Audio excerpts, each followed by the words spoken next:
Where's Rogers? There he is. Year 2. Big year, man. How's it going? I'm going to tell you, my wife says she loves it. I gave her the prescription, whatever. What do you call it? Subscription? I keep her more updated on your happenings than you. I know. She does. She knows everything now.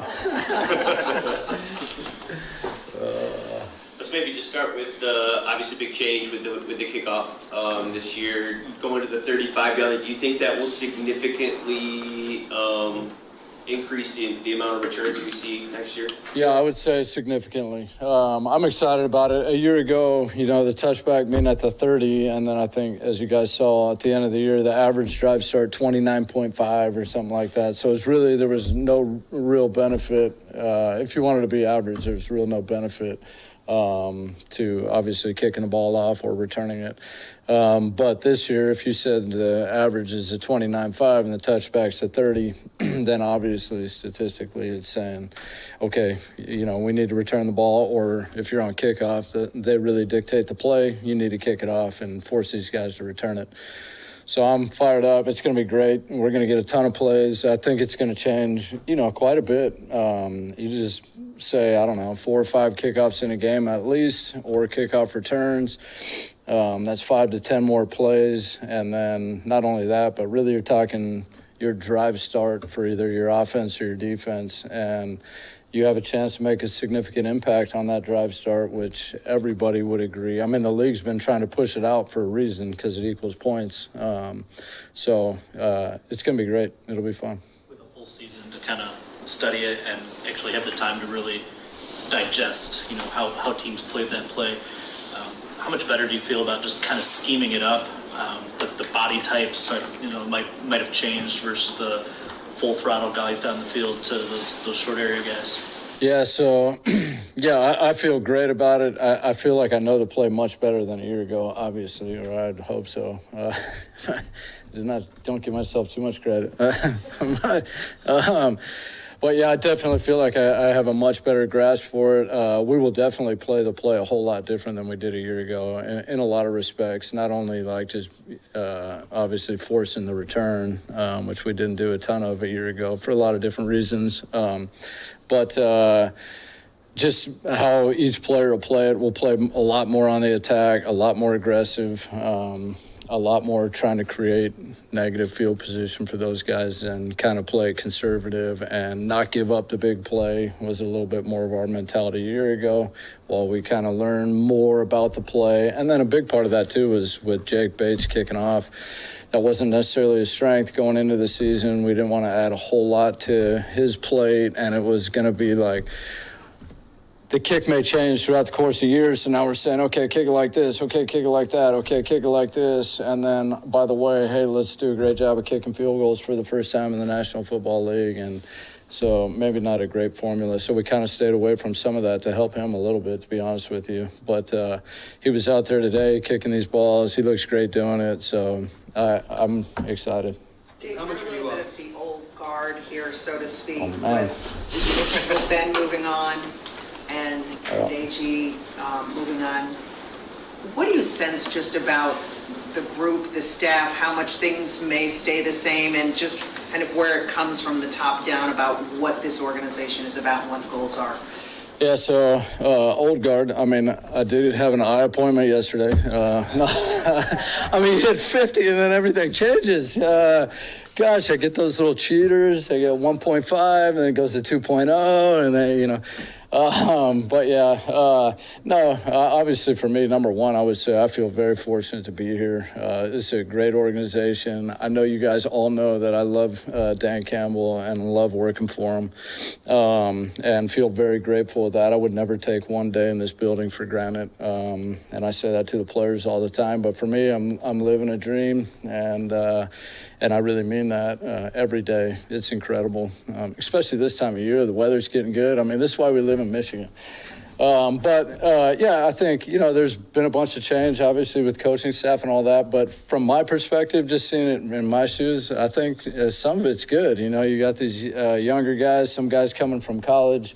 I know for myself, I mean, I feel like the greatest thing that ever happened to me is I coached at a bunch of small college football programs, and I had to learn to paint the lines, to cut up the film. And so when you come into a building like this, you take absolutely nothing for granted. And I know there's something to be said for those guys who played in the NFL and then came right into coaching in these buildings and all that. But like Jashard Choice played in the NFL, he went and coached in college. You don't go coach college because you like the paycheck. You go and coach college because you love coaching, because those guys, through the recruiting and all the hard things they got to do, you really find out if they're all in or not. And then we got Roll from Iowa State. And so these guys bring a lot of young energy. They definitely are appreciative of being here. They want to coach guys and make guys better.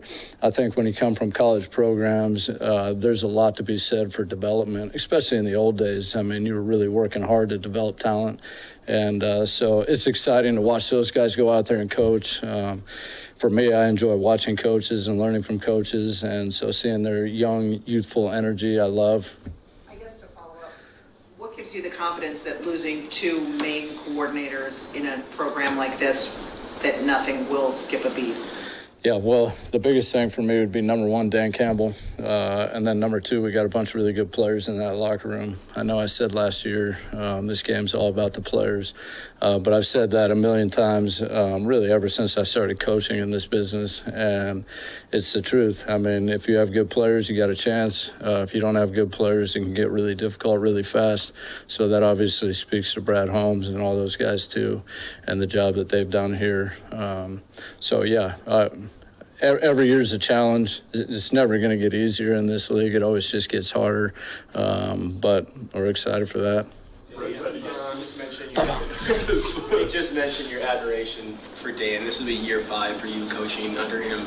During that time, what have you grown to appreciate about him the most? Yeah, I've always said the one thing about Dan Campbell to me that's just unbelievable is, and I don't think it comes across, which is probably why I say it all the time, but just how brilliant he is. I mean, he is super smart. And he likes to be the tough, gruff, grit, and all that attitude and all that stuff. But, man, he is very, very thorough and very, very smart and very calculated with everything he does. And then I would say the next thing about him that I think he's exceptional about, but he really thinks about every player, and when he thinks about the player, he's thinking about it through the player's shoes, and what this guy's going through physically, mentally, and how he can help each one of those guys physically and mentally.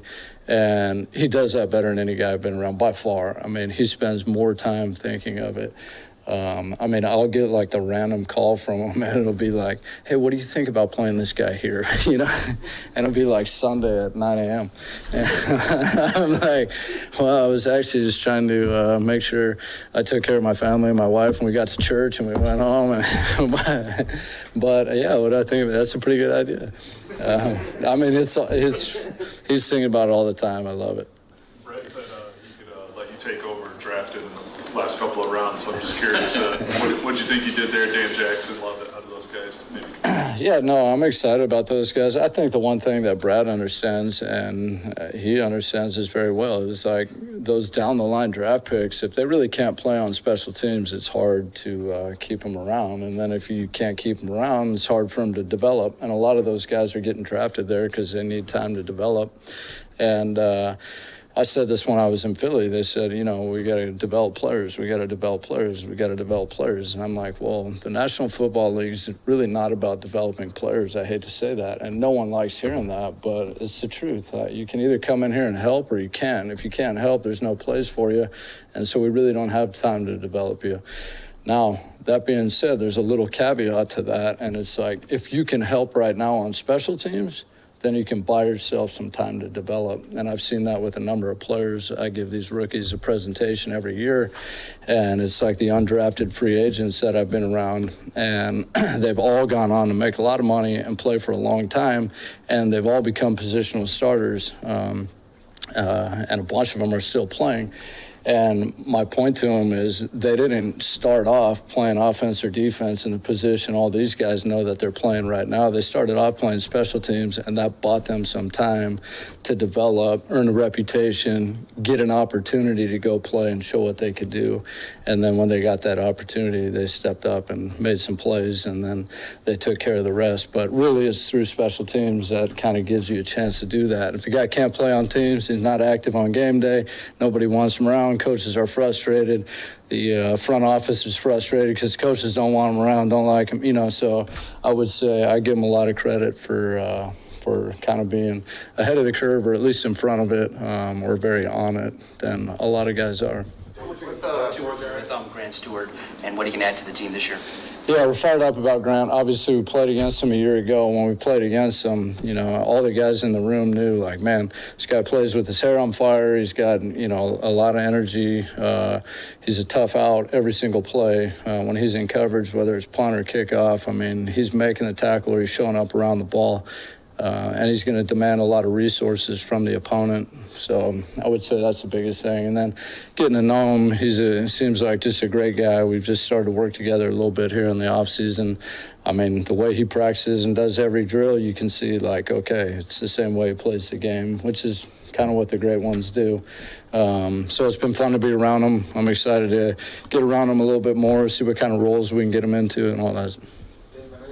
Want to keep challenging Jake Bates, but just this time versus last year, how do you coach him differently now that he has that full season under his belt? He has the confidence, he knows he can do it at this level, and it's less of, kind of just waiting to see what he can do. Yeah, I think, there's a lot that he can develop on, and I think, obviously the kickoffs would be one of those things, which he's come a long way in already. So I think that's one thing. I think when you're a kicker in this league, you're always challenged because the bar is set so high and the standard's so high that it's never easy. And people ask competition in training camp. We don't have that right now.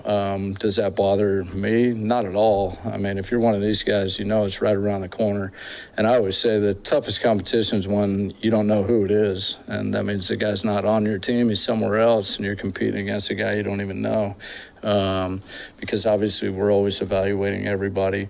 But I think the biggest thing with him is just continue to progress, keep his confidence up. I said a year ago at the very beginning of the year, he's going to have some ups and downs, and we're going to stick with him. And I'll say the same thing this year. He's going to have some ups and downs. We're going to stick with him. We obviously play a lot more outside this year, so that's going to be a challenge for him that he's going to have to overcome. It was kind of a perfect storm for him last year with all those inside games. So that gives him a chance to develop and prove that he can go out there and do it outside too and inside, and be the same player. But he had a great year for us a year ago. It'll never be easy to match that. This league's always hard. A lot of it's going to come down to the kicks he's asked to kick. How deep are they? How many of those? How far back? All that stuff. What are the conditions like? And we'll find out what those are after the year. But I feel great about him. Just watching him, I can tell, you can see that he's a lot more confident. He's a lot more sure of what's going on around him, kind of the calendar timeline. I think we talked about it, not to keep going on forever, but I think we talked about it during last season where I had said he had kicked all of the XFL or UFL or whatever that other league was he was in. He kicked that season, and then he came back to our season, went through training camp, kicked that whole season. So he had been kicking for a long, long time. Last year, I think giving his leg a little bit of a chance to rest and recover will be good for him. But yeah. I'm excited for him. He looks great, and I think the guy's going to be a great player in this league.